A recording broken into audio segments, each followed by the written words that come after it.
전통적인 분석 이론에서는 그새 불안이 신경성의 원인적 동기적 역할을 한다고 한다. 그러나 자기 심리학에서는 그새 불안을 2차적인 현상, 즉 하나의 점으로 여긴다는 것이다. 신경성에서 거세 불안의 역할을 이해하기 위해서는 그 불안이 아동, 후기, 사춘기, 성인의 삶에서 갖는 의미뿐만 아니라 특히 아주 어렸을 때, 즉 그 불안이 처음 경험되거나 발견되는 이디푸 시기에서 가졌던 의미로 검토되어야 한다. 건강한 부모의 건강한 아이는 기쁘게 오이디푸 시기에 진입한다고 포스를 밝힌 바 있다. 즉 그 아이가 경험하는 기쁨은 두 가지 사실에 기인하는데 하나는 그가 발달적 성공, 즉 애정과 자기주장을 가능케 하는 새롭고 확장된 능력의 자부심을 느끼고 있다는 사실이고, 다른 하나는 이렇게 성공함으로써 이디푸 시기 자기 대상의 공감적 기쁨과 긍지를 한껏 누리시게 되었다는 사실이다. 발달적 성공에 따른 이런 기쁨과 긍지 덕분에 소년의 애정어린 태도는 파편화된 성적 욕동에 의해 붕괴되지 않고 그의 자기 주장은 파괴적인 적대감으로 변형되지 않는 동시에 부모를 두려움의 대상으로 여기지 않게 된다. 부모가 오이디푸스기 자기 대상으로 그의 기능을 제대로 수행하지 못하는 경우에만 아이는 고도의 불안에 휩싸이게 될 것이다. 아동 발달의 결정적인 단계, 오이디푸스기는 단연코 중요한 발달 단계다. 이 아동 발달의 결정적인 단계에서 부모가 담당하는 역할에 관련해서 더 중요한 결정 요인은 부모의 행동이 아니라 부모의 성격이라는 사실이다. 우리는 부모가 취하는 행동의 내용이 아닌 행태에 관심을 가져야 한다.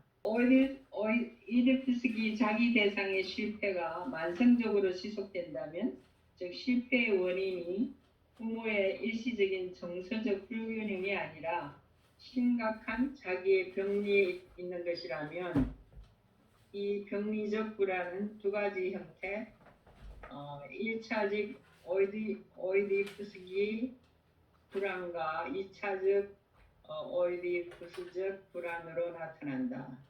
두 가지 중에서 내가 더 기본적이라 생각하는 1차적 불안의 원인은 부모의 불완전한 공감, 즉 아이를 지지해주지 않는 자기 대상 모체의 결함에 있다.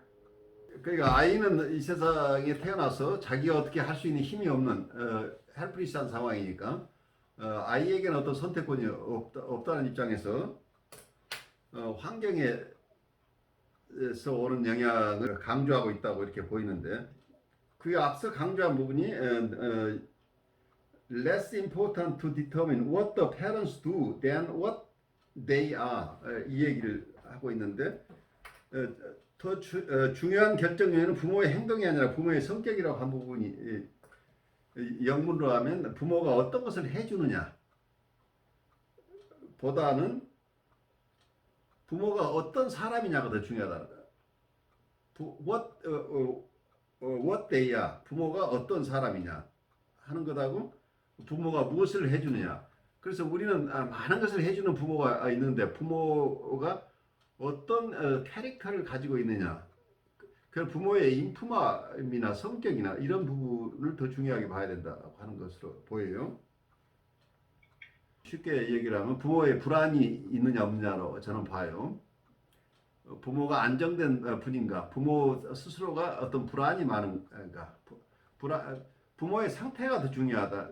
부모가 불안이나 우울이 많은 경우에는 아이들에게 보통 대인관계 쪽에서는 아이들의 불안은 부모의 불안이, 부모가 불안할 때 아이가 불안을 느낀다, 이제 이렇게 이해를 하는 경우들이 많아요. 그래서 부모가 무엇을 해주느냐가 아니라 부모가 어떤 사람인가 하는 것이 더 중요하다. 이거 어쩌면 우리가 임상에서 얘기를 한다면은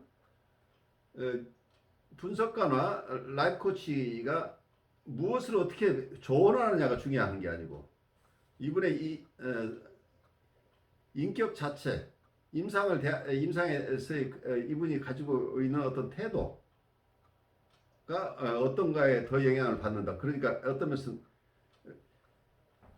보통 정신분석에서 치료가 일어나는 것은 인격에 의한 치료다고 하는 얘기를 현대 정신분석에서는 해요. 결국은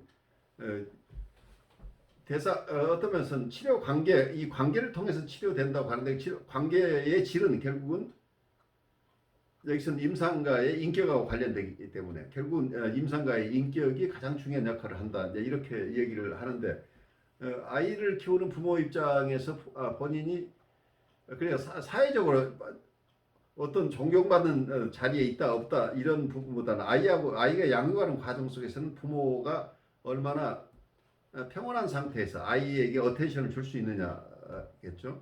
근데 부모가 불안이나 우울이 심한 경우에는 아이에게 어텐션을 주기 힘들다고 하는 것 때문에 자기 대상 역할을 하기가 어려워진다는 얘기. 네, 이해가 되네요. 네네. 네, 감사합니다. 1차적 불안에서 파생된 2차적 불안이 보다 현저한 징후를 보이는 시기는 애정어린 자신 있는 태도를 특징으로 하는 건강한 오이디푸스기 자기가 붕괴된 후에 그 자리에 성적 및 합의적 환상과 욕동을 특징으로 하는 타편화된 오이디푸스기 자기가 들었을 때이다. 교수님 이때가 언제쯤 되죠? 그러니까 어느 시기라기보다 조금 따라가면 이런 얘기죠. 코웃의 그냥 이론을 따라가 보면 오이디푸스기에서 그래 자기 대상 관계가 보통은 우리가 전 오이디푸스 시기 보통 항문기나 혹은 구강기에서 자기 대상이 필요하다고 하는 건 누구나 다 어느 정도 공감이 되는데 오이디푸스 시기에도 자기 대상 관계는 굉장히 중요하다고 하는 게 코웃의 어떤 인사이트예요. 이 분리 개별화가 됐다고 해서 애들이 완전하게 살 수 있는 단계는 아니란 얘기. 특히 이런 자기의 아주 자기의 스스로의 애정을 드러내고 그리고 자기 주장을 하기 시작하는 오이디푸스 시기에 자기 대상이 이걸 수용해 주느냐 수용해 주지 않느냐가 굉장히 큰 역할을 한다. 단순하게 프로이드의 역동 이론 가지고 이해를 할 부분은 아니라고 보는 거죠.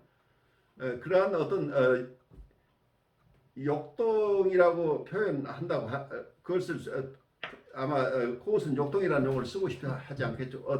어떠면 아이들의 새로운 대상과의 관계에서 자기의 애정을 표현하고 그리고 자기 주장을 하기 시작하는 이런 발달 시기에 부모가 그것을 긍정적으로 바라보고 칭찬해주고 격려하고 지지하면서 같이 축하해주는 이런 부모 자기 대상을 만나는 경우에는 아이들로서는 굉장히 행운이고 그래서 오이디푸스 시기를 어렵지 않게 오히려 축하받으면서 자기가 새로 얻게 된 사랑하는 능력, 자기의 애정에 대한 아주 긍정적인 반응이 일어날 때 자기가 가진 애정이나 사랑이 굉장히 귀중한 것이라는 체험을 하고 자기 주장을 할 때 우리 아이가 이런 얘기도 할 수 있네? 라고 부모가 수용해 준다고 한다면 아이들은 이 오이디푸스 시기를 오이디푸스 컴플렉스를 겪는 시기가 아니라요. 오이디푸스 컴플렉스라고 하는 것은 이런 건강한 오이디푸스 시기의 발달이 방해받았을 때 일어나는 2차적 현상이라고 하는 걸 중요시. 그러니까 이게 자기 대상 관계의 실패에서 오는 것이다. 그래서 이 역동 때문에 문제가 된 게 프로이드가 얘기했던 그런 에디푸스 컴플렉스라는 건 우리가 누구나가 보통 역동이라고 봤던 부분은 그런 욕구, 말하자면 근친상간의 욕구나 존속 살해의 욕구, 엄청난 공격성과 엄청난 성적 욕구가 발현하는 것이 본능이라고 봐버리면 어떤 얘기가 되냐면 본능은 누구도 피할 수 없는 거다 봐요. 왜냐하면 본능이니까. 그래서 본능에서 오는 드라이브나 인스팅트라고 할 때는 숙명적인 것이라는 거죠. 그럼 피할 수 없는 것이어서 누구나가 에디푸스 컴플렉스를 겪는다 라고 보는 견해를 프로이드의 견해라고 본다고 한다면 이 코웃은 혁명적인 발상의 전환이에요. 이때 느끼는 것은 성적 욕동이나 공격적인 욕동이 아니라는 얘기예요. 우선 아이들이 느끼는 것은 아이들은 발달 과정에서 대상에 대한 사랑을 느끼고 그리고 애정을 느껴서 이 사랑과 애정을 표현하고 싶어 하는 이런 시기다. 그리고 부모 의견과 다른 자기의 독립적인 주장을 자기 주장을 할 수 있는 그런 발달 단계에 온다는 얘기.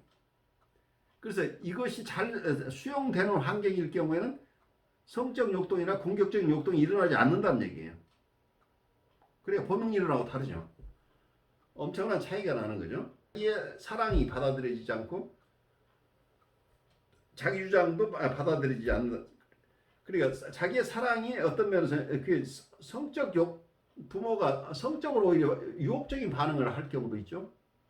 아이는 그냥 그런 성애가 아닌데 섹슈얼한 어떤 그런 필링이 아니고 이 아이는 여기서 러브라고 표현하는 자기의 어펙션이나 애정이나 사랑을 느껴서 그것이 표현되는데 만약에 이 자기 대상이 이걸 받아들이지 않고 아이를 잘못 인터프리테이션해서 이게 성적인 어른의 눈으로 아이를 바라보는 경우에는 아이는 그런 생각이 주어도 없는 성적 욕동하고 상관없는데 부모가 성적 반응을 하는 경우도 발생한다고 보는 거죠. 그리고 아이가 자기 주장을 하는데 자기 주장을 긍정적으로 받아보자 이걸 공격성으로 받아들인다. 그게 미스 인터프리테이션이 생겨요. 그래서 공격성으로 받아들일 때 아이는 이 상황 속에서 자기의 애정이나 자기의 자기 주장이 정당하게 평가돼서 그게 축하를 받으면서 마음대로 이걸 발현할 수 있는 이런 시기를 놓쳐버리고 오히려 이게 이런 경우에는 아이가 반응하는 것 자체가 성적 환상으로 그러니까 파편화된 성적 환상이 일어난 애정이 있어야 될 자리에 파편화된 성적 환상이 생기고 그리고 자기 주장하는 자리에 파편화된 공격 성향이 드러나 버리는 파편화된 공격 환상이 일어나는 그러니까 성적 환상이나 공격 환상 자체가 원래 발달 과정에서 일어나는 것이 아니고 발달 과정에서 드러나는 애정이나 사랑의 표현이나 자기 주장을 하는 이런 발달 단계에서 이러한 발달이 수용되지 않았을 때 생기는 증상이라고 보는 거예요. 이게 병리적인. 그래서 에디퍼스 컴플렉스는 증상이라고 봐버립니다. 에디퍼스 컴플렉스라는 것 자체는 에디퍼스 피어리어드는 발달의 성장 과정이라고 보는 거예요. 그 정상적인 노멀 성장 과정인데 이 성장에 실패했을 때 일어나는 증상이 에디퍼스 컴플렉스다. 이렇게 본다면 이걸 2차적인 것으로 본다는 게 이해하시죠? 그런데 네. 본능이론 쪽에서 이걸 1차적인 것으로 보기 때문에 누구나가 이런 시기를 거쳐서 우리는 성장한다고 보는 거기 때문에 아마 여러분들이 에디퍼스 컴플렉스 얘기를 들었을 때 여러분들은 처음 어떻게 느꼈어요? 나도 그랬다고 공감이 됐나요? 아니면 이게 좀 프로이드가 하는 얘기가 맞긴 맞겠지만 나한테 잘 안 와닿는다고 느끼셨나요? 저는 그 이디퍼스 컴플렉스가 지금도 알까니요. 그렇죠. 이번에 이걸 보면서 프로이드의 리딩 프로이드 책을 다시 꺼내갖고 읽어봤어요. 그걸 잘하셨어요. 네, 그 데피니션이 와닿지가 않아요. 근데 그게 제 자신을 보면은 좀 말이 안 되는 것 같은데 제가 관찰자로서 애들을 보면은 어느 정도 맞는 것 같아요. 그래서 아까 이야기를 하면은 아까 그 행태와 그 행동의 내용 행태가 나왔는데 그걸 원문을 보니까 내용이 컨텐츠고 행태가 폼이더라고요. 예, 그래서 그걸 가만히 보니까 저기 그 미디어 이론 있잖아요. 미디어 이론에서 내용보다 내용을 담고 있는 형식이 중요한 영향을 끼친다라는 이야기가 있거든요. 그 이야기가 맞물려 가지고 여기서도 아까 계속 오디푸스 컴플렉스가 일어나고 있는 것이 내용에서는 사랑이지만은 그것을 담고 있는 그릇이 아이에게는 아이든지 어른이 아이의 형식을 봤을 때는 그게 공격성이기도 하고 리비도이기도 하더라. 그런 어떻게 보면은 서로 간의 커뮤니케이션에 오류가 생김으로 인해 가지고 이런 문제들이 발생한다. 이렇게도 지금 미디어 이론으로 보면 그렇게도 해석이 되는 것 같아요. 네, 그것도 좋은 아이디어예요. 네, 그래서 보니까 저 자신을 볼 때는 모르겠는데 제가 해석자로서 그 형식을 보는 입장에서 봤을 때는 오디푸스 컴플렉스가 맞는 것 같은 생각이. 근데 에더푸스 컴플렉스 자체가 이 굉장히 델리케이트한 부분이에요. 부모 여기서는 자기 대상들이 환경이 아이의 발달 단계에서 드러나는 애정 욕구나 그리고 자기 표현 자기 주장의 욕구가 드러났을 때 그것을 잘 수용해주는 환경에서는 코우스에 봤을 때는 에더푸스 컴플렉스라고 하는 어떤 성적 욕동이나 공격적인 욕동이 발생하지 않는다고 보는 거예요. 그러니까 우리 부모들이 누구도 이렇게 완벽할 수 없기 때문에 제가 볼 때는 에더푸스 컴플렉스에 해당하는 그런 정서가 일부 드러나지만 어떤 분이 완벽하게 100% 자기 대상 역할을 다 잘 할 수 없기 때문에 일정한 부분에 실패가 일어나서 에더푸스 티어리에서 에더푸스 어떤 신화에 나오는 그런 어떤 정서들을 느끼는 부분이 있을 수는 있지만 그 강도 면에서 정말 이걸 컴플렉스라고 느낄 정도의 강도인가 아니면 자기의 애정이나 자기 주장이 받아들이지 않을 때 일시적인 반발로서 나오는 어떤 증상이 일부가 일어나는 그 경우인가 그 정도가 심대한 것인가 경미한 것인가의 차이가 있을 수 있겠죠. 근데 완전하게 이걸 본능이로만 해소하는 것하고 이 자기 심리학적인 측면에서 이걸 증상으로 보는 것에는 굉장히 큰 퍼스펙티브 차이가 있어 보이는데 우리 다른 선생님들 어떻게 느끼세요?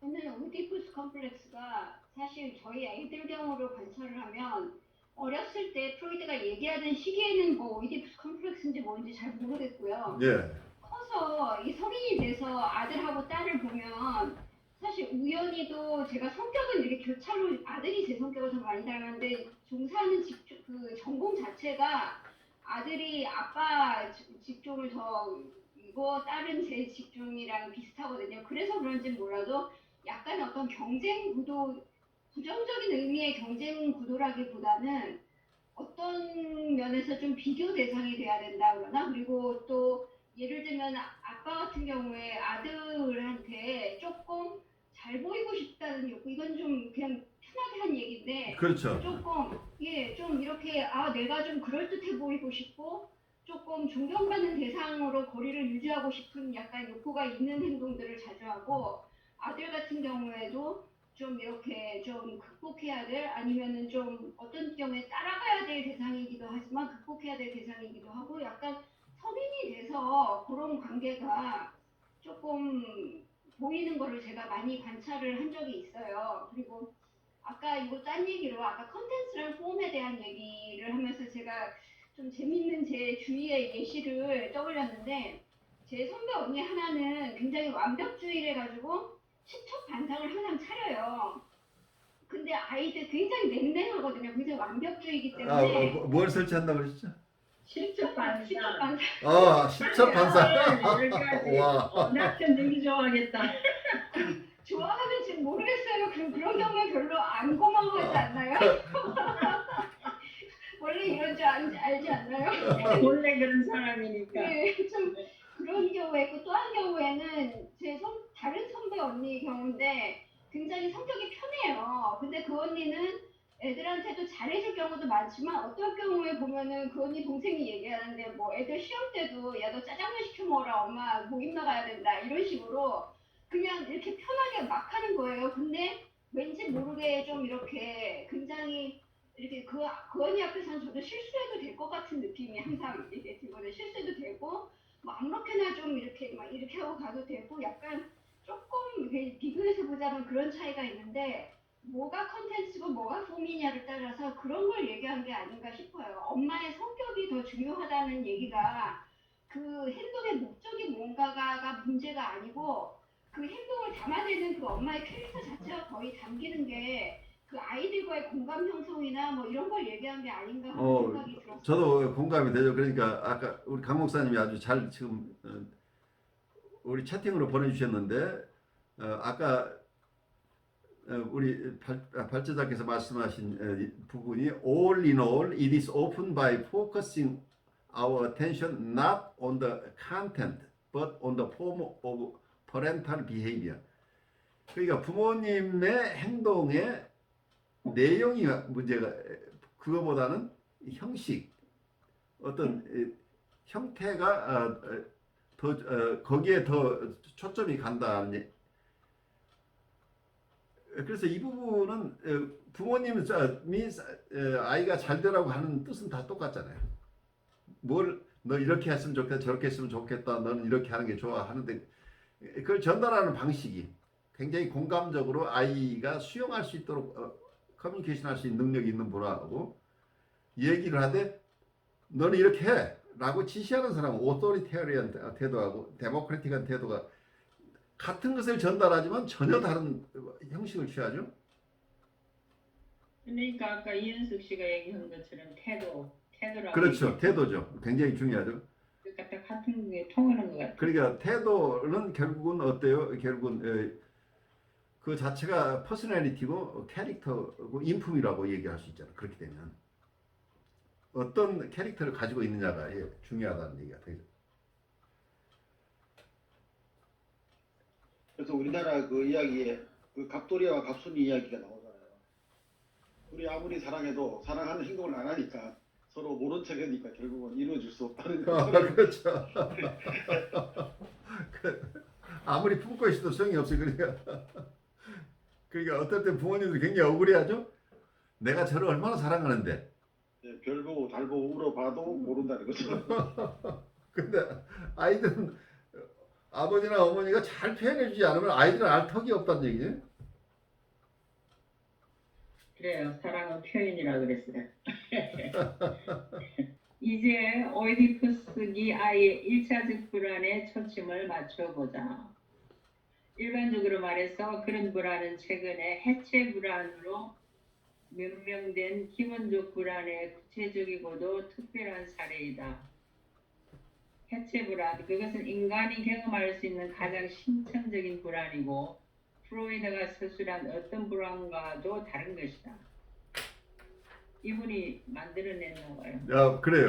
그 스스로 본인이 뭘 만들기를 상당히 좋아하세요. 그래서 셀프 오브젝트라는 것도 이분이 자기 거라고 우기고 이제 이런 게 꽤 있는데 그 중에 하나가 지금 또 하나 출연했어요. 디스인티그레이션 앵사이티라는 다른 분이 쓰지 않는 용어를 지금 발명을 했어요.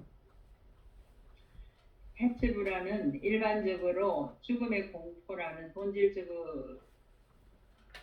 공포와는 본질적으로 다른 것이지만 죽음의 공포는 특히 그것이 일부 개인들에 의해 격렬하게 경험될 때에는 해체 불안과 무관하지 않다. 죽음의 공포에서 공포의 대상은 신체의 소멸이 아니라 인간성의 상실, 즉 심리적 죽음이다. 해체 경험은 인간의 심한 경험이기 때문에 언어에 의한 정확한 정의가 아니라 문제의 경험을 상기시키는 것이라 하겠다. 아래 두 사파는 모두 꿈을 추구하고 있는데 그 꿈을 면밀히 검토해 보면 해체 불안의 본질을 규명하는 데 도움이 될 것이다. 첫째는 어머니를 뒤에서 바라보고 있는 Z의 꿈. 두 번째 거는 두 번째 인상 스케치 U의 분석인데요. 여기서 분명한 것은 G와 U의 공포 경험이 자기 대상 셀프 오브젝트의 상실과 연관이 있다는 사실이다. 왜냐하면 자기 대상이 없으면 자기는 존재를 상실하고 해체되거나 그의 해체에 맞먹을 정도로 심하게 변질되기 때문이다.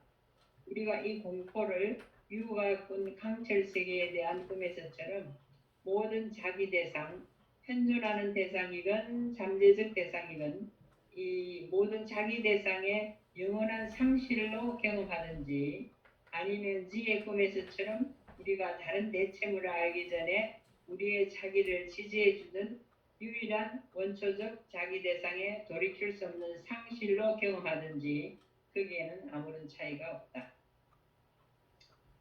이 두 사례에서 공포의 대상은 심리적 산소, 즉 자기 대상의 공감적인 반응의 부재로 인해 사실 이것 없이는 우리의 심리적 생존이 불가능함. 즉 자기 대상의 공감적인 반응의 부재로 인해 인간의 자기가 파괴되는 것이다. 여기서 문제가 되는 것은 사랑의 상실에 대한 공포가 아니다. 다른 책에서도 설명했듯이 증오조차도 견디는 힘으로 작용할 수 있다. 그러나 인간의 자기를 파괴로 이끄는 것은 그 자기가 비인간적인 냉담함과 무관심, 전혀 비공감적으로 반응하는 세계에 노출되는 것이다. 사랑의 반대말을 뭐라고 얘기를 하는가 하는 얘기들 가끔 하죠. 여러분이 사랑의 반대말은 네, 무관심이죠. 그렇게 얘기하는 분들이 꽤 있는 거죠. 그래서 어떤 면에서는 미움보다 더 여기서 사랑하고 미움, 무관심 이렇게 했을 때 그 정서들을 어떻게 우리 이해하는 게 좋을까요? 그럼 미움과 무관심 어느 것이 더 강렬하게 느껴지나요? 얼마 전에 영화를 봤는데요. 줄리아 로버츠가 자기를 딸을 죽인 범인을 13년 동안 자기 집 한 곳에 가둬두고 아무 말도 안 거는 그런 벌을 주는 영화를 봤어요. 누군가 미워한다면 그걸 바꿔낼 가능성은 있는데 무관심한 대상에게는 어떻게 해볼 수가 없잖아요. 근데 이게 제가 지금 만나고 있는 어떤 20대 중반의 여자 환자가 떠오르는데요. 정말 관심을 받지 못한, 사랑을 받지 못한, 그래서 누군가와 진정으로 연결되어 본 적이 없는 이런 분은 이게 참 어떤 심정으로 사는지 참 이게 결국 이게 무관심으로 인한 사랑의 결핍이고 상처거든요. 그렇죠. 예.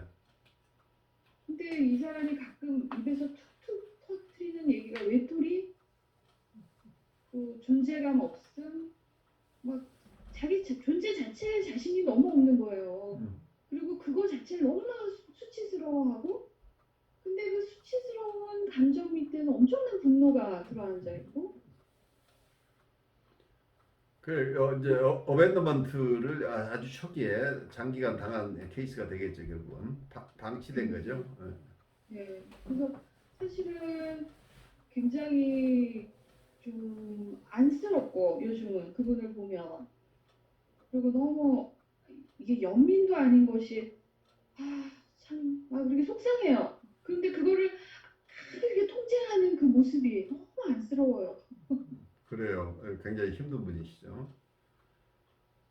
그러니까 왜 그게 그런 거 있잖아요. 제가 막 말을 하고 표현을 해야 되는데 그 내면의 그 상태가 너무 이렇게 적나라하게 제 마음에 싹 들어오니까 이게 말이 안 나와요, 교수님. 그 말이 안 나오는 게 지금 이 사람의 마음이잖아요. 네, 그래서 그냥 다른 얘기를 하는데 그 느낌이 너무 안타까워요, 그냥. 굉장히 어려운 정서죠. 그런데 내가 지금 이 얘기를 느껴지긴 하지만 얘기를 할 수 없는 게 이 사람의 지금 상황이어서 어쩌면 이걸 컨테인하는 것 자체가 이 사람을 크게 도와주는 거죠. 내가 이걸 못 견뎌서 이걸 내가 이 얘기를 하는 순간에 그분은 더 치욕적이고 쉐임풀해져서 저항이 일어날 가능성이 굉장히 높잖아요.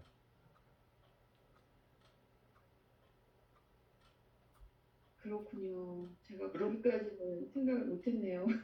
그런 분들을 보면은 그냥 그분의 마음 상태에 대해서 뭔가를 조금이라도 아는 뉘앙스만 보여도 그렇죠. 저항한다는 느낌입니다.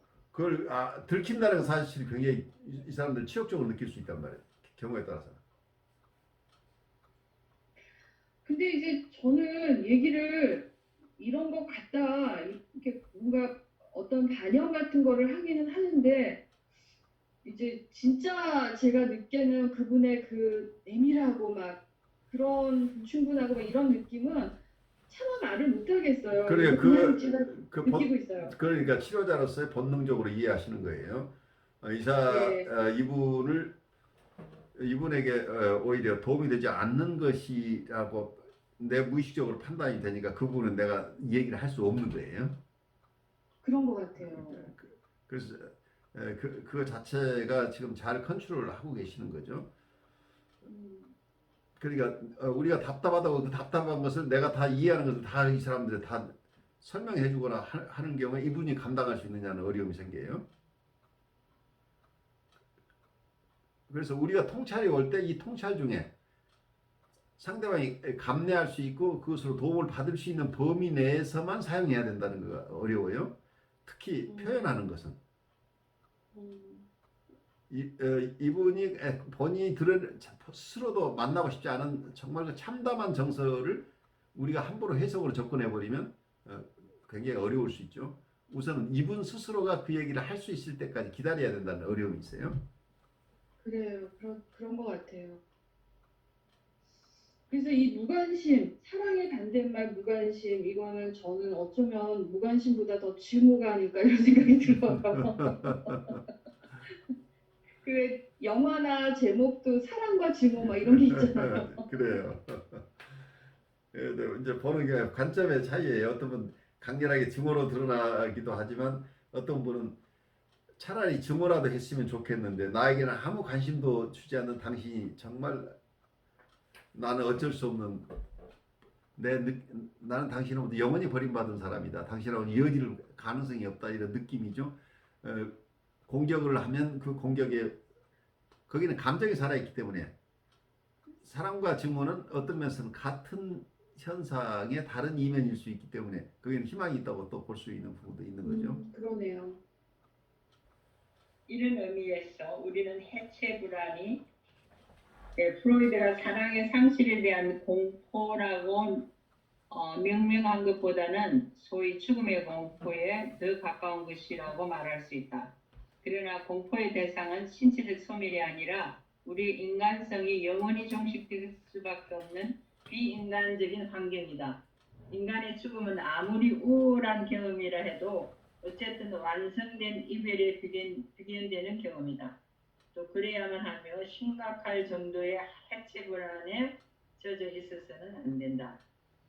여기서 강조되어야 할 것은 죽어가는 사람이 자기의 조화와 응집성, 확고함을 어느 정도나마 유지하기 위해서는 그의 의식에 남아있는 최후의 순간까지 주변 사람들이 자기 대상으로서 기능해 줘야 한다는 사실이다. 사랑의 상실에 대한 공포나 죽음의 공포뿐 아니라 현실과의 접촉 상실에 따른 공포나 정신병에 대한 공포 역시 자기 심리학이 해체 불안으로 파악하는 극심한 공포에 비견될 수 있다.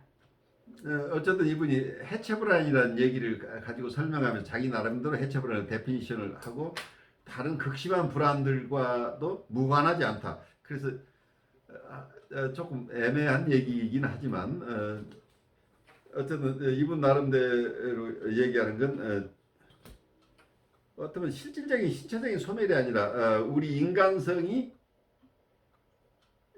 소멸될 수밖에 없는 인간성이 영원히 종식될 수밖에 없는 비인격적인 환경, 이걸 가장 큰 공포의 대상으로 본 거죠. 그래서 어쩌면 인간성이 파괴될 것 같은 이런 상황을 해체 불안이라고 지금 디파인하고 있는 것으로 보여요. 그런데 여기 아주 재밌는 얘기를 하나 하고 있죠. 죽어가는 사람이 일지라도 이 죽음의 공포와 그 해체 불안 어느 것을 이 두 가지를 각각 다른 것으로 이해한다고 한다면 이 코웃이 강조하고 있는 것은 어떤 얘기를 하고 있어요 지금? 해체 불안이 더 무서운 거. 무서운 거라는 얘기죠. 이분 얘기요. 그러니까 죽음의 순간에도 인격의 통합성이 이게 코우식으로 얘기하면 셀프의 코히시브니스, 응집성, 자기의 응집성이 유지돼야 되는데 유지되지 못하는 해체 불안이 생기면 자기의 응집성을 상실할 가능성이 있다. 그러니까 인간성의 상실이 일어나 버린다고 한다면 신체적인 죽음보다 이게 더 무서운 것 아니겠느냐 하는 얘기를 하고 있죠. 여기서 선생님, 네 말씀하세요. 근데 이게 용어, 그러니까 언어적으로 이해를 하니까 잘 이해가 와닿지가 않아요. 이 해체 불안이라는 게 예. 이게 인간성의 상실이다, 뭐 이런 식으로도 얘기를 하시는데 도대체 뭐가 해체된다는 거지? 이 생물학적으로. 근데요, 제가 이해한 거로는 그 셀프 사이콜로지스트들은 그 코히시브니스를 굉장히 강조하는 것 같아요. 예, 그렇죠. 예, 아주 그 어렸을 때 그 조금씩 그 부모 그 자기 대상이나 하여튼 그 가정 속에서 하여튼 어느 경험, 인터랙션, 어느 다른 인간과 일어나는 그 인터랙션들이 포지티브일 경우에 그게 한 점처럼 이렇게 그게 쌓여가지고 그 경험이 계속 쌓이게 되면은 코히시브니스가 생긴다고 제가 그렇게 배웠던 것 같아요. 그러니까는 여기서 디스인티그레이션의 말이 의미가 되는 거예요. 코히시브 반대는 디스인티그레이트 되는 거잖아요. 하나씩 모이니까. 그런 의미에서 이 사람들이 말하는 그 응집성, 해체, 엉겨붙든지 아니면 해체되든지. 결국 자기의 정체성이 파괴된다는 얘기를 하고 있을 수 네. 있겠죠. 정체성이 아이덴티티가 완전히 사라져 버리잖아요. 왜냐면 셀프가 쪼개져 버리니까 네. 자기라는 존재가 사라졌다는 얘기 일상에. 그러니까 내 피지컬한 데스가 있기 이전에 이미 나는 사라져 버렸잖아. 그렇기 때문에. 그러니까는 셀프 자기, 코히시브니스, 디스인티그레이션 이게 다 같은 맥락에서 이런 용어들이 사용되고 있겠죠. 네. 그리고 그래서 아까 이 죽음의 공포와 관련해서 해체 불안 얘기를 하면서 하는 얘기 중에 하나가 우리의 의식이 남아있는 최후의 순간까지 우리는 우리 주변에서 우리를 지지해 줄 수 있는 자기 대상이 필요하다는 얘기를 하고 있습니다. 그래서 자기 대상 기능을 너무 우리 발달 단계에서 초기에 필요한 존재로만 여기지 않았으면 좋겠다는 얘기가 이 속에 숨겨져 있죠. 근데 이 얘기는 굉장히 공감을 불러일으키는 얘기로 저한테는 와요. 우리가 너무 지나치게 단순화해서 우리가 분리개별화를 하는 시기 보통 심리적 탄생이 일어나는 만 3세 전후에 우리의 심리적인 탄생이 일어나고 분리개별 별개의 인격으로 자기를 인식한다. 이제 이렇게 얘기를 하는데 분리개별화 된다는 얘기는 어쩌면 외부 대상을 독립된 인격으로 보는 거니까 그건 자기 대상이 아니죠. 보통 자기 대상이라는 건 셀프 오브젝트라는 개념은 자기와 분리되지 않은 대상을 셀프 오브젝트라고 얘기를 하는데 마치 마가렛 말러가 얘기하는 분리개별화가 되면 우리는 독립된 인격으로 이미 성장이 돼서 어쩌면 자기애적 전이 상태가 아닌 오브젝트 트랜스퍼런스가 일어난다. 이런 식의 얘기를 현대 정신분석에도 하는데 이건 너무 구획지어서 어떤 분리개별화 전과 후는 전혀 다른 인격들이 활동하고 있고 정서도 다른 것처럼 이미 발달 단계를 지나가면 그 이전 단계는 다 지나간 것으로 보는 것보다는 우리가 필요로 하는 자기 대상 그래서 현대 정신분석적으로 얘기를 한다면 심바이오스 대상 자기와 공생해 줄 수 있는 대상들을 우리가 어린 시절에 갔는데 부모 대상과의 관계에서 공생 경험이 충분히 채워지면 그 뒤에는 독립된 인격으로 성장해서 분리개별화가 된다. 이제 이런 얘기를 하는데 문제는 분리개별화가 됐다고 해서 자기 대상 기능은 사라지느냐 한다면 실제로는 우리의 정서 속에는 자기 대상에 대한 어떤 정서는 끊임없이 계속 남아있는 게 아니냐 정도 문제가 있지.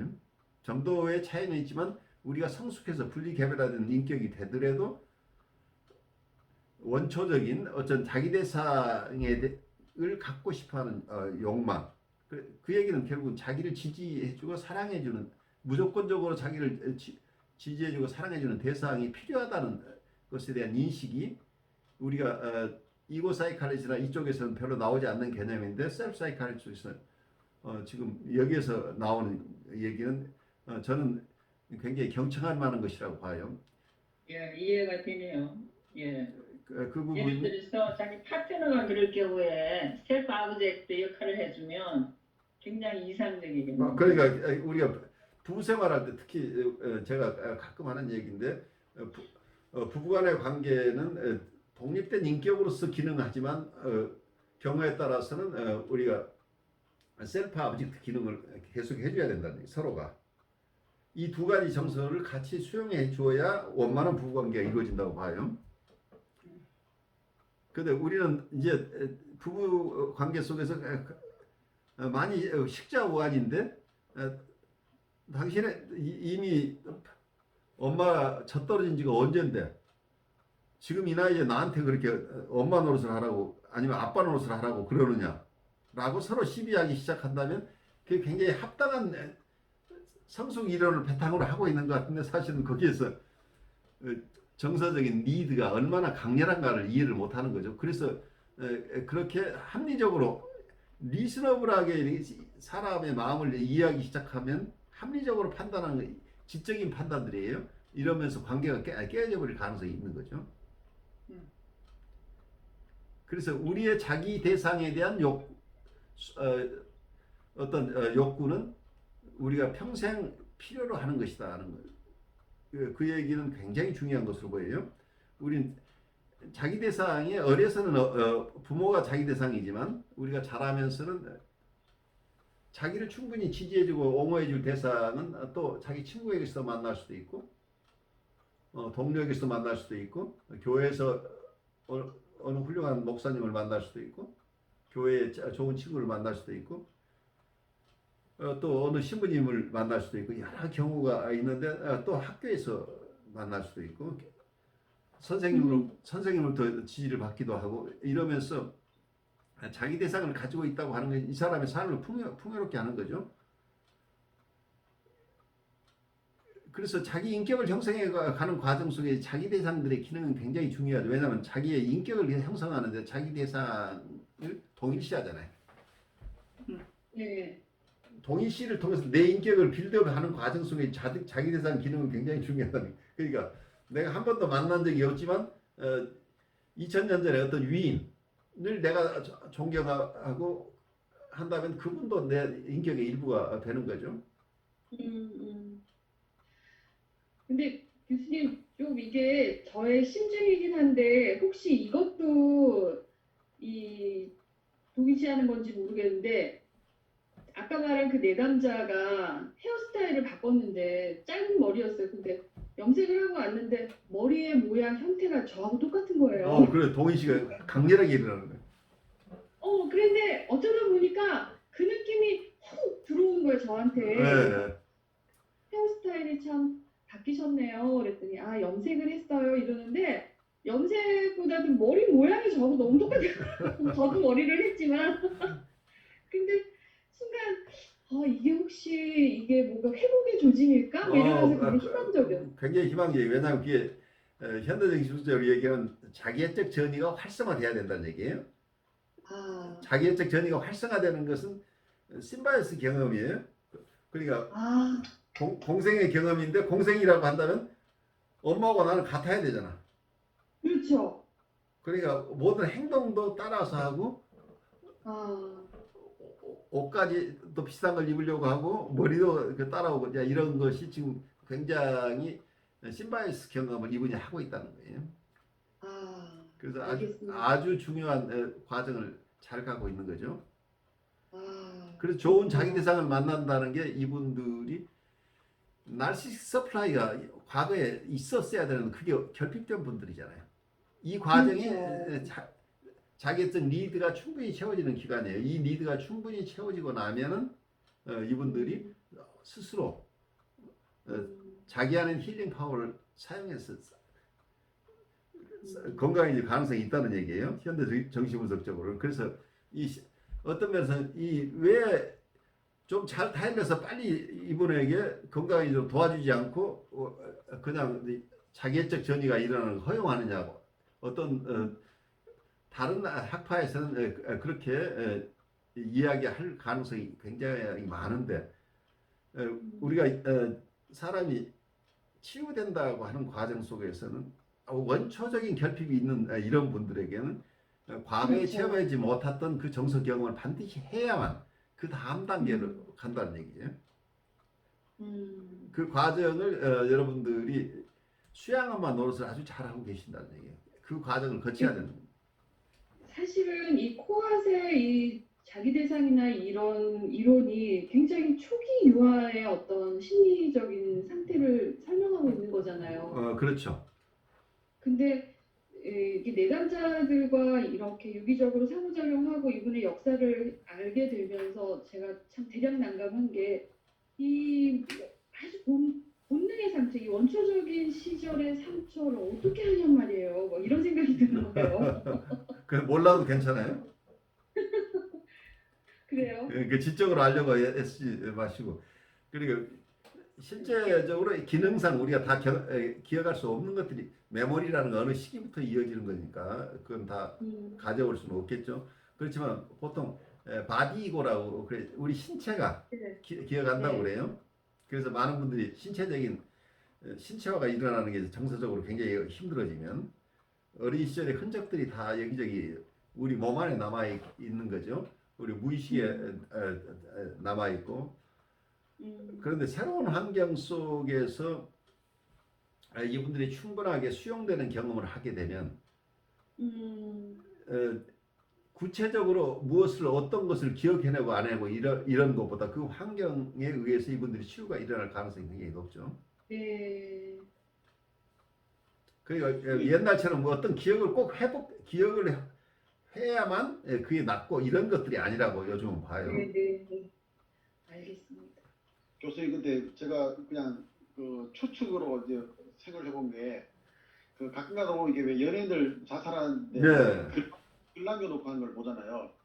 그러면은 이제 그 글을 갖다가 나름대로 이렇게 쭉 읽어보면서 분석을 해보면은 한편으로 이해가 참 안 되는 부분이 나오는데 거기에 보면은 이제 이 코봇의 말을 한다 그러면은 그 자기 대상인 거를 초기 대상 역할을 해놓은 사람들이 옆에 있었음에도 불구하고 해체 불안을 갖다가 자극하는데 너무 집착해가지고 결국 옆에서 아무리 정서적 지지를 해줘도 그 사람에게는 별로 어떤 영향을 발휘 못하고 그 사람은 이 말하자면 해체 불안을 자극하는 그 자극을 주는 사람들에게만 집착해가지고 결국은 뭐냐면은 여기 말한 것처럼 그 해체 불안의 극심한 공포를 벗어나기 위해서 나는 죽는다 이렇게 표현하고 있는 것 같더라고요. 그랬을 때 과연 이런 사람들에게 뭐 어떻게 해야 되는가? 근데 그 부분은 지금 자기 대상 기능을 해야 될 사람이 현존하고 있지만 그 현존하는 분들은 현재는 자기 대상 기능을 할 만한 능력을 가졌을지 모르지만 이분이 아주 영아 시절, 유아 시절 그 시점에서는 자기 대상 기능을 못한 분이었을 가능성이 굉장히 높아요. 그래서 내적 대상이 중요하다는 거예요. 그래서 여러분의 대인관계 이론 속에는 대상관계 이론을 같이 우리가 봐야 되는데 실제 일어난 대인관계는 결국은 내적 대상관계로 이어지기 때문에 내적 대상이 어떤 상태에 있느냐. 내적 대상은 무관심하고 자기를 전혀 수용하지 않는 냉담한 대상이 자기에게 자리 잡고 있다고 한다면 그 내적 대상에게 가지고 있었던 이 정서가 현재 주위에 있는 사람들에게 전이가 일어나기 때문에 이분들이 아무리 했어도 그 따뜻하게 받아들여지는 게 아니고 자기가 투사한 정서를 가지고 자기가 다시 이걸 가져오기 때문에 계속 자기 주변에는 무관심하고 냉정하고 자기를 버린 사람만 있다고 느껴버립니다. 그래서 이분들을 돕는 유일한 방법은 아까 얘기한 이훈숙님처럼 좋은 수양엄마를 만나서 자기가 직접 이 체험을 해야 된다. 그 과거의 원대상이 지금 어떠면 곁에서 자기를 부양해주고 있을지 모르지만 원래 가졌던 그 내적 대상이 가지고 있던 그 임프레션이 하루아침에 정화되질 않는 거죠. 그러니까 지금의 대상이 아무리 애를 써도 과거의 임프레션을 대체할 만큼 그렇게 강렬하게 이게 작용이 안 되는 게 어떤 경우에는 어떤 분 럭키한 경우에는 과거에는 힘들었지만 지금 자기 대상 기능을 하는 아버지나 어머니나 아버지가 굉장히 실제로 많은 변화를 했고 그래서 나에게 도움이 된다고 느낀다고 이 사람이 이미 성숙한 사람이에요. 그런데 실제 변화가 있건 없건 이분들은 끝까지 한번 믿었던 그 생각, 즉 자기 내적 대상의 퀄리티 자체를 변질시키지를 못해요. 변화를 못 시킨다는 거예요. 그러니까 자기 안에 있는 어떤 나쁜 대상의 경험이 이 사람이 계속해서 외부 사람들, 외부에서 보통 이런 좋은 내적 대상을 가진 사람은 외부에서 공격을 하더라도 그 사람이 공격하는 그 사람은 그런 생각을 하고 있네. 하지만 자기 안에 자기를 지켜주는 내적 대상이 단단한 사람들은 그런 극단적인 선택을 안 하게 되는 게 대부분이죠. 그 어설프게 그 도우려다가 오히려 그 자살을 부추기는 경우도 얼마나 있죠. 그러니까 마포대교에 그 뭐 지지하겠다고 글 써놨다가 오히려 그것 때문에 화가 나서 더 뛰어내린 거더라고요. 그래가지고 결국 마포대교 그 자살률 높은 다리에서 그 뭐 힘을 내세요 뭐 그런 말 적어놨는 걸 다 없애버렸다고. 그거 자체가 오히려 자극이죠. 그러니까 아무도 자기를 이해해주지 않는 냉담한 이 세계를 경험하는 사람들인데 그 글자를 딱 보면 더 화가 나는 거죠. 정말 나를 이해한다고? 누가 나를 돕겠다고? 오히려 더 이 사람들 정서를 더 자극하는 상황이 일어날 수 있겠죠. 수면의 정신병리에 대한 연구. 아기나 아이들이 불안 없이 잠이 드는 선천적 능력을 유지하고 있는 이유는 그들이 잠이 드는 동시에 현실과 차단됨에도 불구하고 공감적으로 반응하는 자기 대상의 존재를 박탈당한 적이 없거나 있다 해도 극히 드물었기 때문이다. 사람이 죽음에 직면해서도 음지적 자기를 유지하는 조건 중에 하나는 공감적으로 반응하는 자기 대상이 실제로 존재하거나 아니면 상상 속에서라도 생생하게 존재하는 것이다.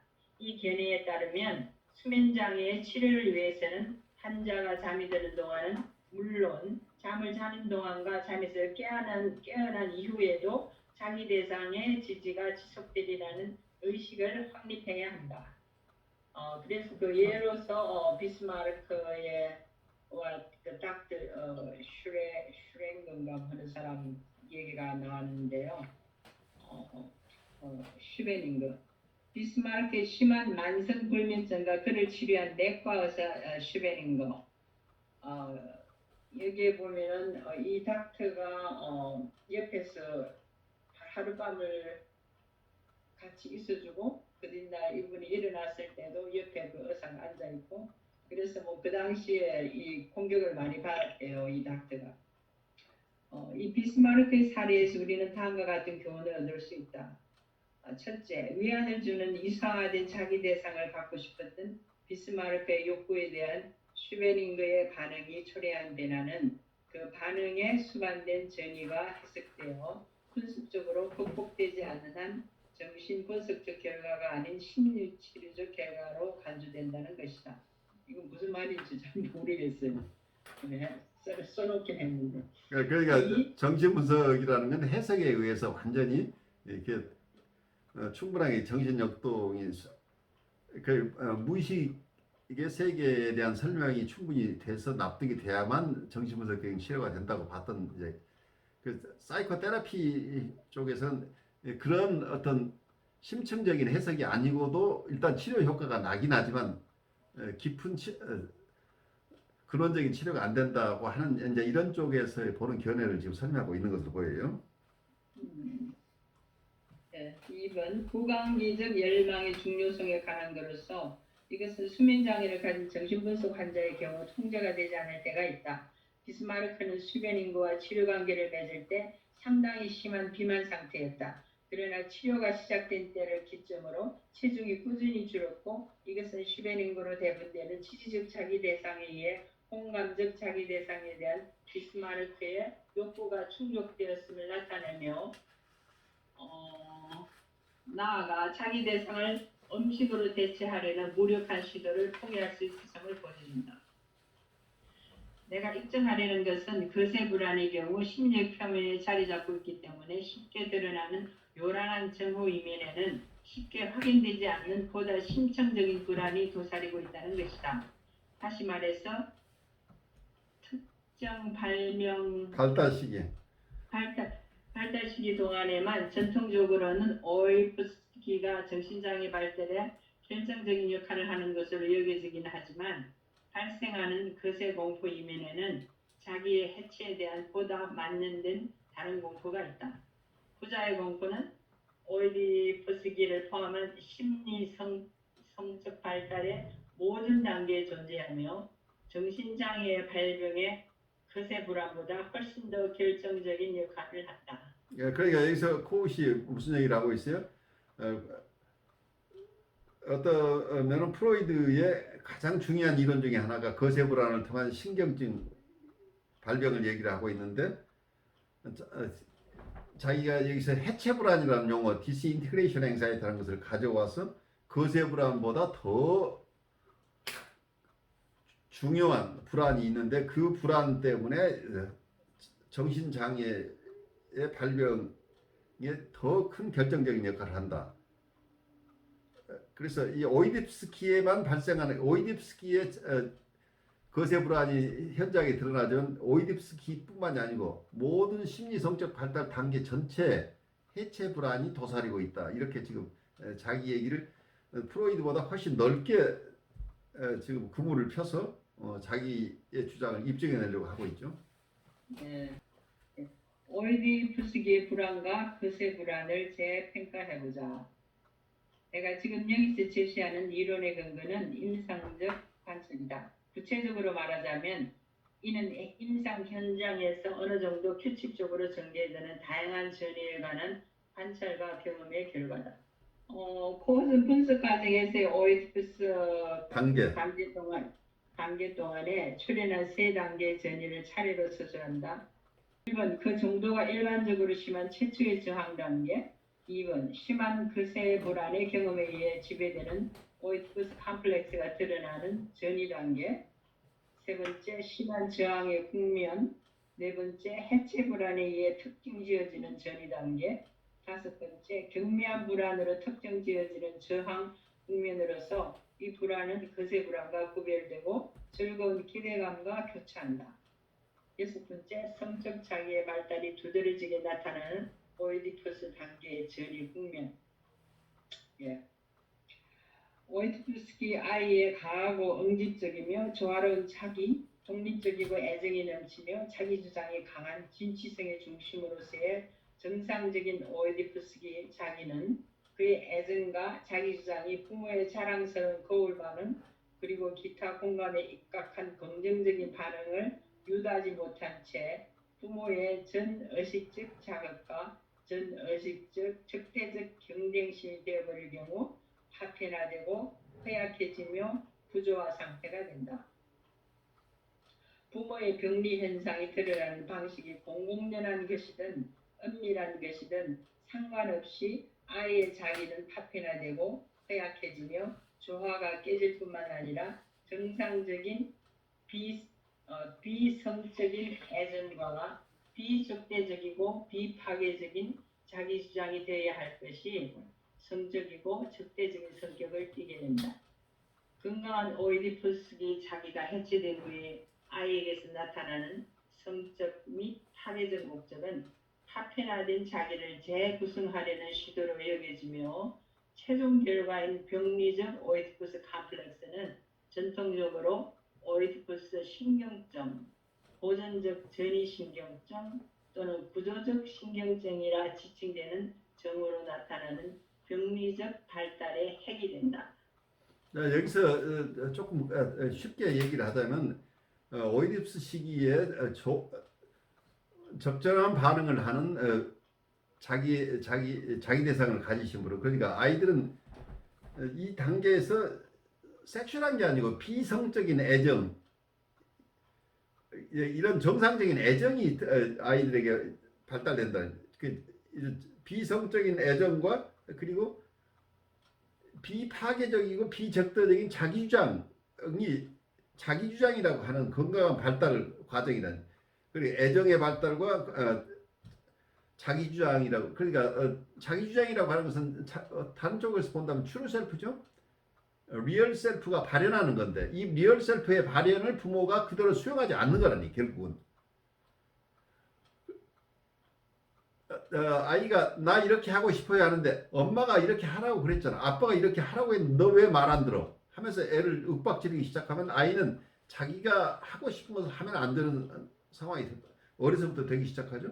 그러니까 자기 안에서 실제로 일어나는 정서나 욕망이나 의견이 다 무시당하는 상황이 일어나는 거죠. 그러니까 이럴 때 아이가 반응하는 것은 성적인 반응, 그리고 공격적인 반응, 적대적인 반응이 일어나는 거죠. 그래서 여기서 에더퍼스 컴플렉스를 거꾸로 얘기하면 누구의 에더퍼스 컴플렉스예요?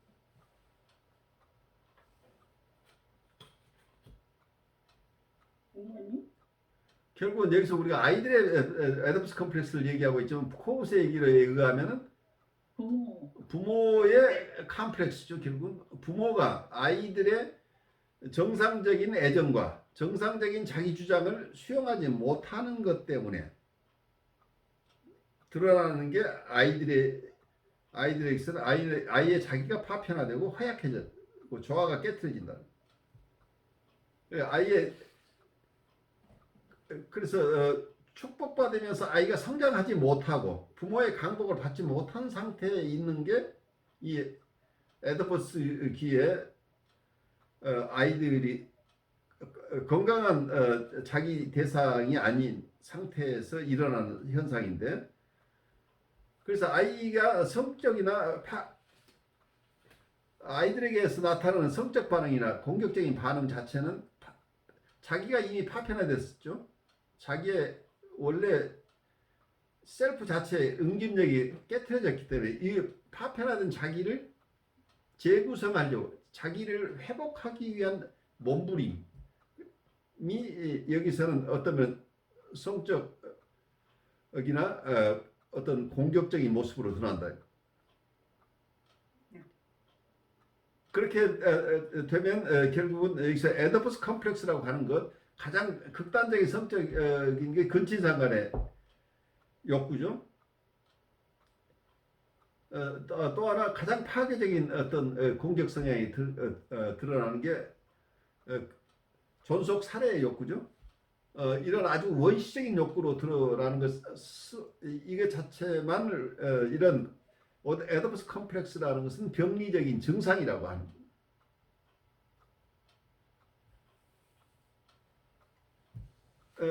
이 점에서 코우스의 얘기는 어쩌면 캐런 호나이의 얘기하고도 같은 얘기예요. 캐런 호나이도 이런 어떤 면에서는 이런 본능으로 가지고 신경증을 해석하려고 하는 어떤 한계점들을 이해하고 있었던 거죠. 왜 가끔 보면 내담자들 가운데서 자신의 감정을 잘 표현하지 못하고 이렇게 자기 생각도 전달을 못하고 그냥 회피해버리거나 말을 안 하는 사람들이 있거든요. 그렇죠.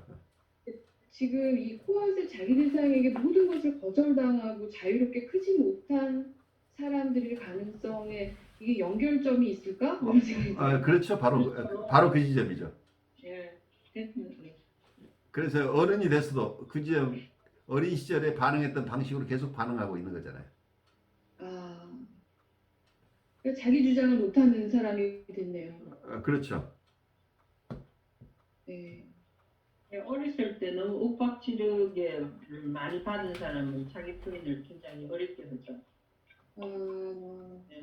근데 자기 주장을 제대로 하지 못하는 대신에 경우에 따라서는 욱하고 파괴적으로 나와버리잖아요.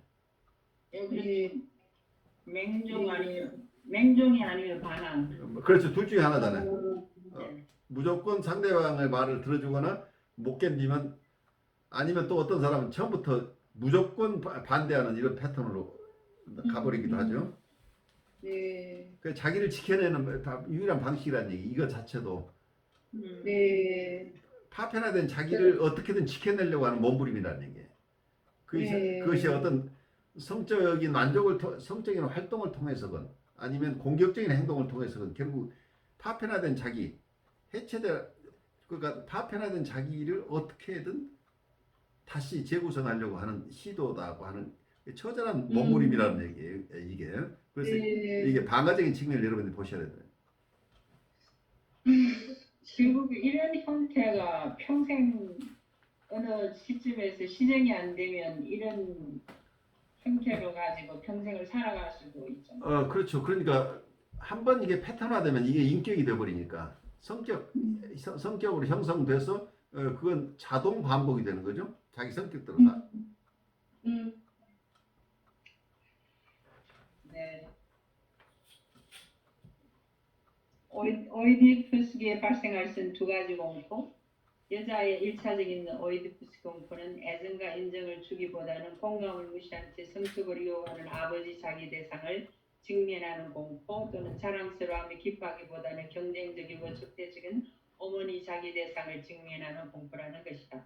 반면에 남자의 일차적인 오이디푸스기 공포는 애정과 인정을 주기보다는 공감을 무시한 채 성적으로 유혹하는 어머니 자기 대상을 직면하는 공포, 또는 자랑스러워함에 기뻐하기보다는 경쟁적이고 적대적인 아버지 자기 대상을 직면하는 공포라는 것이다. 이사적인 공포가 생기는 것은 아이가 삶을 유지에 필요한 부모 자기 대상 모체의 결핍에 대한 심한 불안에서 벗어나 심리 사회적 긴장에 관심을 보이게 되면서이다. 이런 긴장들이 발생하는 것은 애정어른 자기주장적 태도가 붕괴됨에 따라 아이의 자기가 파편화되고 빼앗겨진 결과 아이가 병적인 성욕과 파괴적 적대감을 경험하기 때문이다. 부모가 자녀에게 건강하게 반응하지 못하는 실패로 인해 손상된 오이디푸스기를 거친다면 아이의 자기는 결함을 갖게 된다. 그럴 경우 우리는 애정이 넘치고 그 단계에 적합한 성적 기능에서 건강한 기쁨을 느끼고 또 목표를 추구하는 과정에서 자신감 있게 자기 주장을 펼 수 있는 응집적 자기의 지속적인 발달 대신 평생을 사랑보다는 사랑에 파편 성적 환상을, 자기 주장보다는 자기 주장에 파편 적대적 환상을 경험하는 성향, 그리고 이들 경험 어린 시절에 건강하지 못한 자기 대상 경험을 재생시키려는 것을 포함한 이들 경험에 불안을 보이는 성향을 거듭해서 발견한다. 금시 말씀하신 그대로입니다. 자기 심리학을 수용하는 분석가, 그 누구도 환자도 부모를 비난하지 않는다. 자기 심리학을 수용하는 분석가는 인과적 연결고리를 확인하고 환자에게 그의 감성과 반응은 어린 시절 경험에 의한 설명될 수 있음을 입증하고 환자에게 부모의 병리적 과거는 그들의 성격을 결정했던 환경 탓이므로 그들을 비난해서는 안 된다고 지적하는 것이다. 인간적인 따스함을 지닌 채 언제나 객관적인 관찰자로 존재할 것이다. 적당한 시기, 주로 후기가 되면 그는 오이디푸스기 자기가 해체되고 파편화될 때 욕망과 파괴성이 발생하면서 환자에게 손상이 발생한 것임을 보여줄 것이다.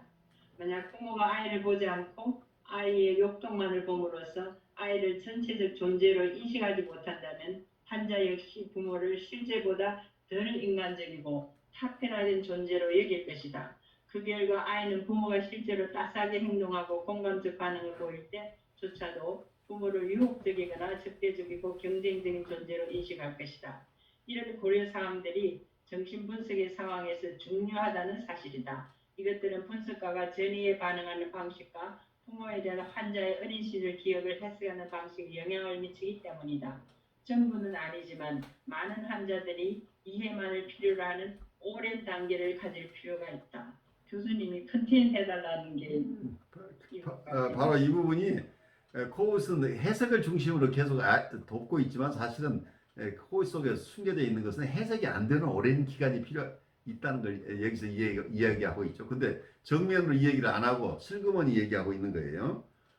그러니까 해석을 해서는 오히려 역효과가 나는 단계가 있다는 것을 여기서 구체적으로 설명하지 않고 이해만을 필요로 하는 오랜 단계가 필요하다는 그냥 한마디로 쑥 넘어가서 왜냐하면 이고 사이칼리스트라고 논쟁하는 것이 너무 힘드니까 그래서 강조하지 않은 지점이에요. 그런데 스파티니스는 정면으로 그거 안 되는 거야 해석해서 안 되는 거야. 그러니까 함부로 해석하지 마라고 이렇게 사이카틱한 환자를 중심으로 이론을 구성한 스파티니스는 이거 사이카리스트들이 해석 중심으로 하는 것을 근본적으로 뒤집지 않고는 사이카틱한 환자들을 볼 수 없다고 본 거예요.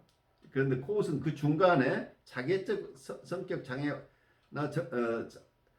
행동 장애자들의 경우에 해석적인 접근이 가능하다고 하면서 그렇지만 오랜 동안 참아주고 기다리고 이해만을 해야 될 필요가 있다는 얘기를 함으로써 이 두 가지 이론 사이에 절충을 꾀하고 있는 셈이에요. 환자가 스스로 또는 분석가의 도움으로 깨닫게 되는 것은 그 자신도 현실을 왜곡했다는 사실이다. 그의 부모가 늘 적대적이나 성적으로 유혹적인 것처럼 보이고 그가 현재 중요한 주변 인물에 대해서도 특히 분석가에 대해서 같은 느낌을 받는 반면 그 자신도 때로 자기 대상의 결점을 오인했고 외상을 입은 후에는 한층 강화된 욕으로 그들을 자극했다는 사실을 깨닫게 된다. 근데 이제 이런 얘기만 가지고 여러분들이 임상에서 이 이론을 따라서 사람을 못 도와요. 조심해야 되는 게 이게 막 섞고 나서 해석도 하고 이해도 하고 막 이러는데 상당한 기간 동안 충분하게 이해가 된 후에 그리고 어떤 아주 무르익은 시점에서만 해석이 워킹해요. 그래 해석하다가 이해해주고 막 이렇게 되는 것이 아니란 얘기예요. 상당 기간은 거의 해석이 이분들에게 도움이 안 되는 경우들이 많기 때문에 그걸 적절하게 그 내담자의 상황에 따라서 잘 이분이 지금 컨테이닝이 필요한 것인지 해석을 수용할 만한 상태에 있는 것인지를 판단하는 거가 여러분들의 임상적인 수련에서밖에는 이거 얻을 수 없는 부분이죠. 마치 여기에서는 이렇게 해도 되고 저렇게 해도 되는 것처럼 되는데 그렇게 되는 게 아니에요. 임상에서는. 임상에서 해석이 아직 워킹하지 않을 분에게 해석을 여러분들이 강하게 하게 되면 그분은 바로 치료 관계를 포기하고 떠나는 거죠. 그 다음으로 가보죠. 오이디푸스 컴플렉스와 거세불안의 발생 빈도와 편재성, 작은 발생 빈도가 편재성조차도 건강은 고사하고 정상을 암시하는 것도 아니다. 오이디푸스 컴플렉스와 거세불안의 빈도는 예전에 간주되는 것만큼 자주 발생하지는 않는다고 말하는 동시에 여전히 편재한다고 단언한다. 위의 두 대답은 모순된다. 그러나 발생 빈도가 더 낮다는 주장이 성인의 심각하고 명백한 정신병리의 핵을 구성하는 완전한 컴플렉스로 가리키는 반면에 편재성에 대한 주장은 모든 인간에게서 그 흔적을 찾을 수 있다는 것을 가리킨다는 점을 고려하면 모순된 대답이 아니다. 모든 사람에게서 오이디푸스 컴플렉스와 흔적이 발견된다. 오이디푸스기의 자기 대상은 그 시기 이전과 마찬가지로 불완전하다. 우리는 인간이 가진 가장 소중한 자산인 변형적 내재화와 창조적 변화를 사용하여 최적의 자질에 반응함으로써 이런 약점에 대처할 능력을 갖추고 있다.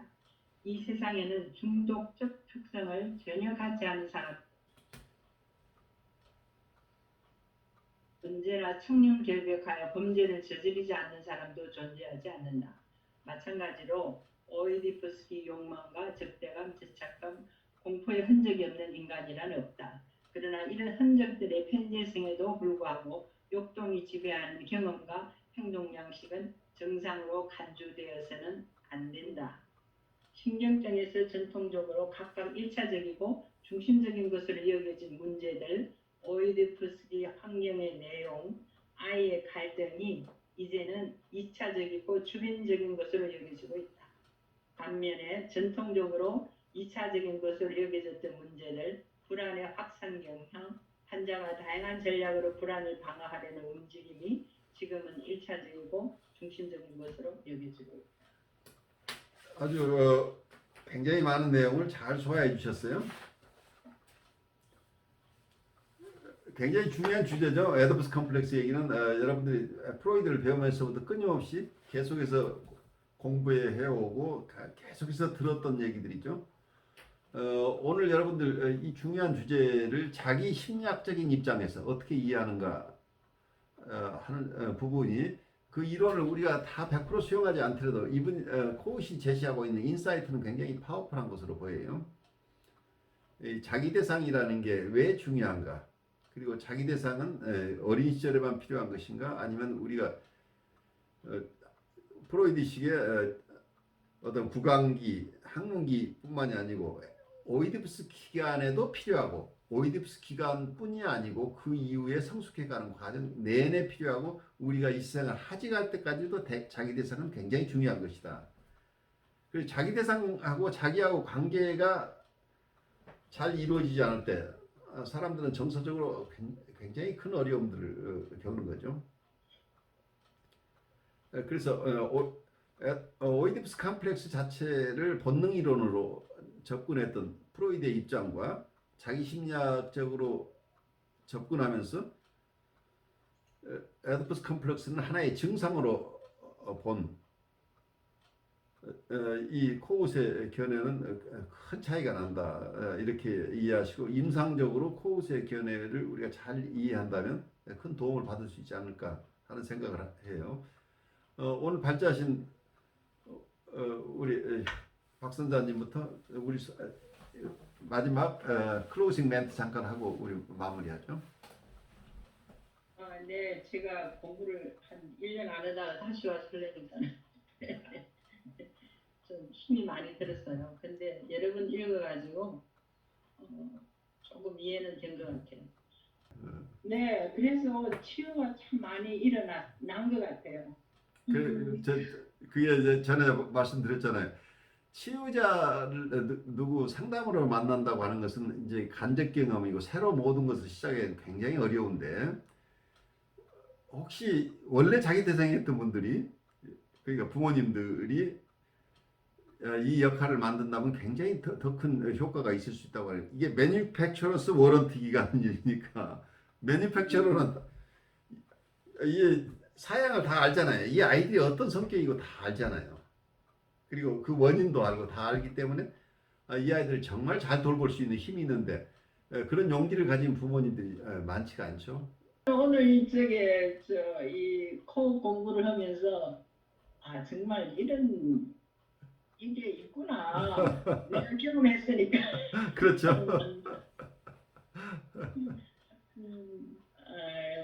그러니까 이게 임상적으로 이게 살아있는 경험을 이렇게 들으니까 정말 도움이 되네요. 그래요. 그러니까 여러분들의 삶 자체에서 변화들이 일어나는 것이 가장 중요한 임상 경험이에요. 그 경험이 없으면 임상가로 설 수가 없어요. 그러니까 우리 안에 트랜스포메이션이 일어난 체험이 있어야 그래야 내담자를 바르게 본다는 얘기예요. 그래서 앞으로 좀 좋은 상담가가 될 겁니다. 그럼요. 아주 아니 정말 믿어 의심치 않습니다. 아주 훌륭한 상담자가 되실 거예요. 아직 준비 중인데요.